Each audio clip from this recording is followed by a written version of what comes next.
creeps me out. At least it'll be peaceful. Hold on now. Back from the back. The story begins with a former U.S. Marine Terry Richmond cycling along the road, metal music blasting through his headphones, when a police cruiser suddenly struck him. The impact threw him onto the pavement, and before he could process what happened, an officer aimed a gun at his head and ordered him to stay still. Stunned and confused, Terry couldn't understand why he had been stopped. Moments earlier, he had simply been enjoying his ride, unaware that anything was about to go wrong. The officer accused him of stealing the bicycle and claimed he had been pursuing him for miles. Terry was handcuffed while the officers searched his backpack. He tried to explain that the bike was his, but they ignored him. While one officer checked his information in the system, the other pulled a sealed package from the backpack. Terry refused permission to open it, yet the officers opened it anyway. Inside were bundles of cash, over $36,000. They immediately assumed the money came from drug activity. Terry insisted otherwise, but his explanation meant nothing to them. In reality, he was on his way to the courthouse to post bail for his brother. $10,000 was intended for the bail, and the rest was meant for a pickup truck. The deadline was 5 p.m. Otherwise, his brother would be sent to state prison. After hearing part of his explanation, the officers agreed to release him but kept the cash, claiming it was drug-related funds. Terry had legally obtained it from selling part of his restaurant, but the police dismissed his story. They told him he would receive a court notice. If he appeared, he would be arrested, and if he ignored it, they would simply keep the money. They removed his handcuffs and let him go. When Terry reached the courthouse, he had nothing but a seizure receipt. The staff informed him they couldn't help and that his brother would be transferred to state prison. A lawyer named Summer overheard the situation and explained that the seizure was legal and based only on suspicion. She also mentioned that if Terry challenged it, the case would be filed under the amount seized, not his name, and the police chief could keep the entire sum as a departmental contribution. She admitted that it wasn't worth hiring legal help, as the cost would exceed the amount taken. Terry explained that his brother Michael had testified against a criminal leader and wouldn't survive in state prison. His only option now was to find another $10,000 as fast as possible. He contacted his former restaurant employer, who agreed to send the full amount through a bank transfer. Since he knew no one in the city, Terry spent the night in the woods, trying to escape the cold and rain. By morning, he headed to the police station to file a report and describe the officers involved in the incident. But before Terry could finish his report, Officer Sims left her desk and returned with Officer Lon, the same man who had detained him.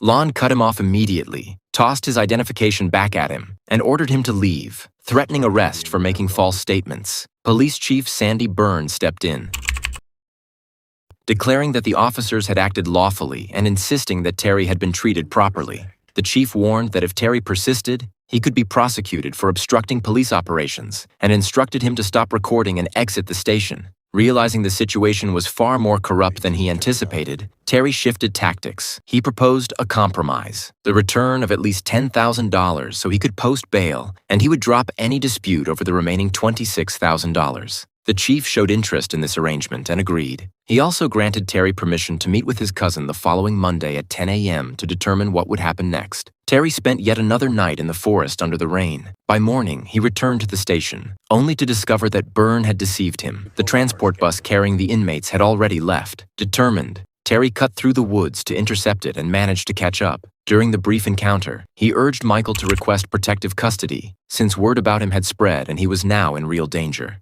They exchanged a final farewell before being separated again. When Terry learned that his old employer could no longer help him, his situation worsened. After Terry's earlier complaint, the police had raided the restaurant under the pretext of a drug investigation and seized the business's safe. With nowhere else to turn, Terry contacted Summer again. She was already facing pressure for looking into the case, but she continued her investigation discreetly. Her findings soon confirmed irregularities. Michael's bail had been set unusually high, and he had been given a rare 90-day hold. Similar patterns appeared in other cases, reinforcing her belief that something corrupt was taking place. Despite being watched, she pressed on, knowing she was risking her career. Meanwhile, the police dug deeper into Terry's background and discovered that he had served as a Marine corporal and had been an instructor skilled in hand-to-hand combat. This information unsettled the department, especially the chief, who was already irritated by Terry's persistence and the fact that he had attempted to bargain with him. As the officers reviewed Terry's record, tensions spiked. A gun was drawn, and additional units were called in. Terry remained calm. When the chief raised his weapon as well, Terry swiftly disarmed him and unloaded the firearm. He then incapacitated Lon and the other officers, using their confusion to take control of the station.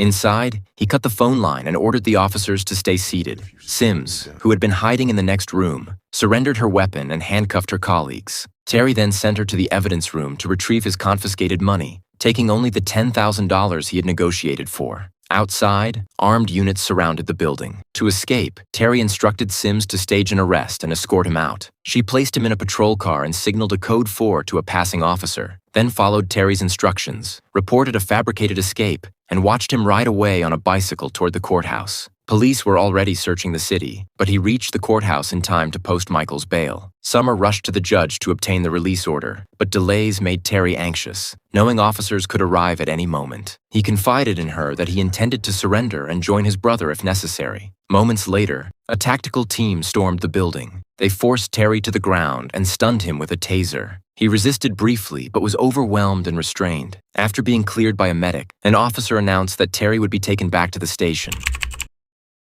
Terry reminded the officers that, by law, he should be taken to court first. Instead, they informed him that the chief wanted to see him and redirected the transport toward the station.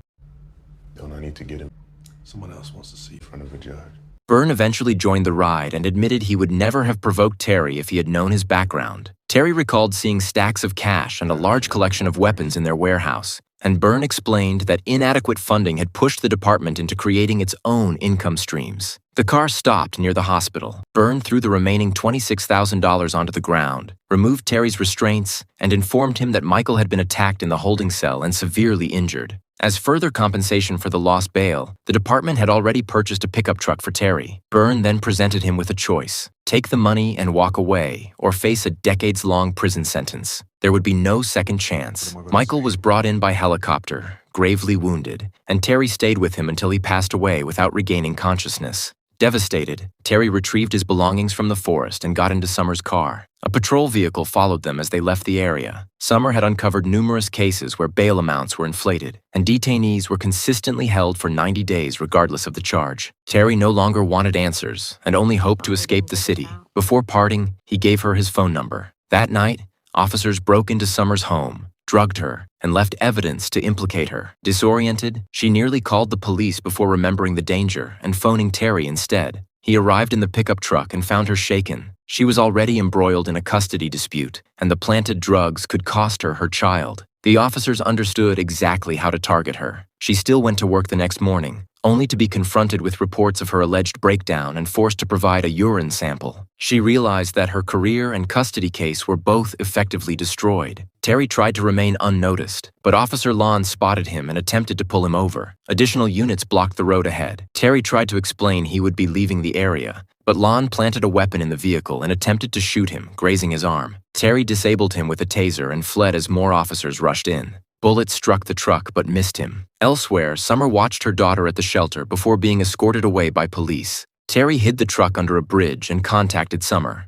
Her friend within the department urged her to flee immediately. She packed her things but refused to abandon Terry, meeting him instead at his former workplace. The owner, Mr. Liu, who had once served as a doctor during the Korean War, removed the bullet from Terry's arm. Terry concluded that the officers intended to eliminate them quietly. Otherwise, they would have already escalated the situation. The motive was clear. Summer had exposed too much. The police were removing threats to their operation. Right, so it's not just Case files of public record. the press started ruckus. No individual acts aren't necessary. Find out what he's pushing against.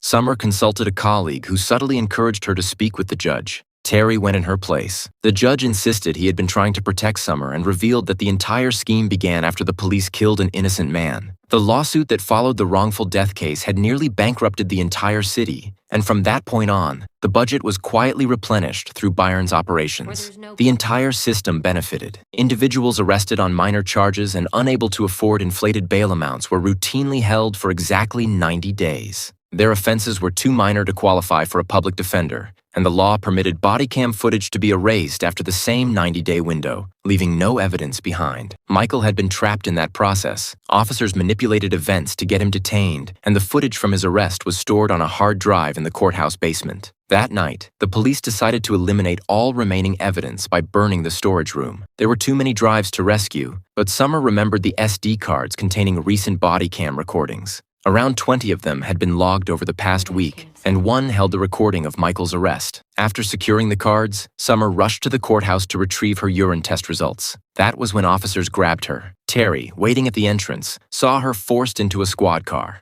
The vehicle slowed near his own, giving him a chance to ram it. He pulled an officer out, restrained him, and used the cop's phone to contact Lane. They agreed to exchange Summer for the SD cards at dawn. When Lane arrived with a heavily armed Marine unit, Terry never appeared. Instead, Marston located Terry's vehicle on a bridge, smashed a window, and found a bound officer inside. Meanwhile, Terry had infiltrated the evidence room at the station. He outmaneuvered the chief, hit him repeatedly with non-lethal shotgun rounds, and then disarmed Officer Sims. He had already realized she had been helping Summer. Terry handed the SD cards to Sims and warned that if anything happened to Summer, he would burn the seized cash along with the precinct. As he prepared to confront the officers outside, Sims suddenly raised her weapon and insisted she would not allow more bloodshed. Terry stepped out and tossed the bag of weapons aside. Sims delivered the SD cards to Lane, who crushed them underfoot. He had drugged Summer and was prepared to kill Terry. Hold on now. At least it'll be peaceful. Back from the bag. At that moment, Marston intervened. He intended to arrest Terry and rush Summer to medical care. Terry realized that the true ally was not Sims. It was Marston. The chief promptly shot Marston in the leg, and the wound began bleeding heavily. Officers argued over whether to call for emergency help. Terry used the commotion to pull Marston to safety behind a vehicle, and Sims still chose not to fire at him. Terry deployed flashbangs, disorienting the officers. Marston urged him to retrieve the dashcam footage from a nearby patrol car, which clearly showed the chief firing the shot. Terry filled the parking lot with smoke and charged into the fight, taking down every officer in sight. His takedown of Lon was especially brutal. Reaching a police car, Terry found Summer inside and administered the correct medication to counteract the overdose. He moved her into Marston's vehicle and tried to escape, but Lon attempted to stop him despite holding an empty gun. As Terry accelerated, Lon latched onto the car, but Summer, now conscious, managed to get rid of him. Their only task now was to deliver the surviving footage to the right place. The dashcam unit was stored in the trunk, and Terry knew they needed it. But escape became impossible as their vehicle blew a tire during the pursuit. Sims and the chief had previously coordinated a tactic to stop the fugitives, yet Sims abruptly turned against him and struck the chief's car instead. She radioed in that she had collided with the chief and that state police were already positioned ahead. Hearing this, the pursuing officers hesitated. With a wounded man in the car, they allowed Marston to drive toward the hospital without interference, providing an escort instead of engaging. Sims then aimed her weapon at the chief, fully revealing her choice. Terry carried Summer inside the hospital, still unconscious but alive. He then seized a fire axe, returned to the parking area, and used it to break open the trunk so he could extract the dashcam unit they needed. And with that, the movie ends. Let us know in the comments how you liked the explanation. Don't forget to like the video and subscribe to the channel.